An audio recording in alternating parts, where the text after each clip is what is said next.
Kanalıma hoş geldiniz. Bugün sizlerle elmalı turta yapacağız. Tam ayarında, tam lezzetinde, damak çatlatan bir elmalı turta yapacağız. Malzemelerimizi tezgahın üzerine aldım.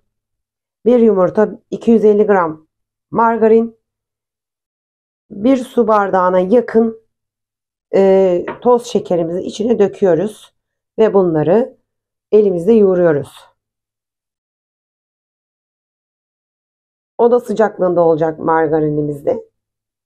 Tereyağımız hangisini arzu ederseniz. Margarinimizi elimizde eritene kadar ezdik. Bir paket vanilin, bir paket kabartma tozu ve unumuzu ilave ediyoruz. Kontrollü bir şekilde unumuzu döküyoruz. Ve yoğurmaya devam ediyoruz. Hamurumuzu yoğurduk. Kulak memesi kıvamında. Hamurumuzun büyük bir kısmını diyeyim bu şekilde biraz daha alalım. Bakalım.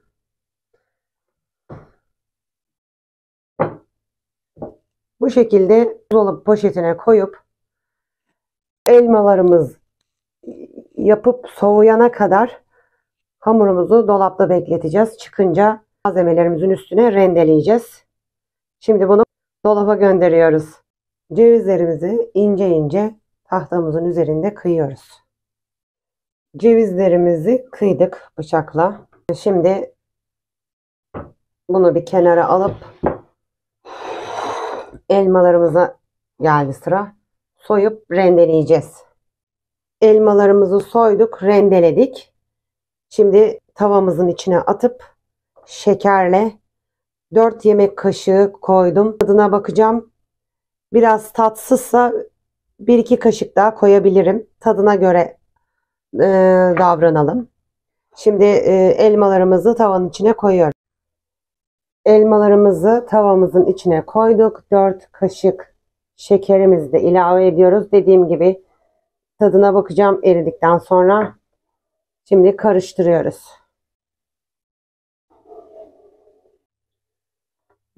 Bir çay kaşığı kadar tarçınımızı döküyoruz. Karıştırıyoruz.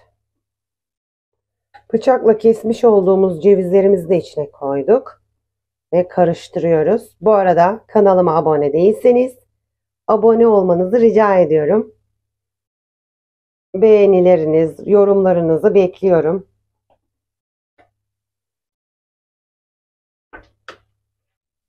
Ocaktan aldım, soğumasını bekliyorum.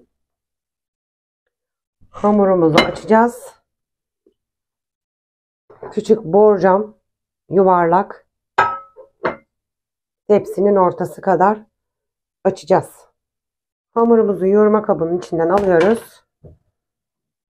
Açmak üzere tezgahımızın üzerine koyuyoruz. Şimdi küçük borcamımızın büyüklüğünde açıp yerleştireceğiz içine. Bu boyutta açtım. Tepsimizin içine yerleştireceğim şimdi. Elimizle bu şekilde düzelttik. Tepsinin tabanına yerleştirdik. Şimdi elmalı, cevizli karışımımızı da içine döküyoruz. Bir kaşık yardımıyla yerleştiriyoruz. İç harcımızı da güzel kaşık yardımıyla yerleştirdik. Şimdi buzluğa attığımız, dondurucuya attığımız hamurumuzu da çıkardık. Poşetin içinde daha sertleşmiş birazcık. Rende yardımıyla üzerine rendeleyeceğim. Hamurumuzu da rendeledik. Şimdi 180 derece önceden ısıtılmış fırında kızarana kadar pişireceğiz. Fırına gönderelim. Bu arada ilk kez hamur rendeledim. Siz rendelediniz mi bilmiyorum. Bunun tadına bakmıştım. Şimdiye nasip oldu. Şimdi fırına gidiyoruz. Elmalı turtamızı fırından aldık. Soğumaya bıraktık. Pudra şekeriyle süsledim. Şimdi keseceğim.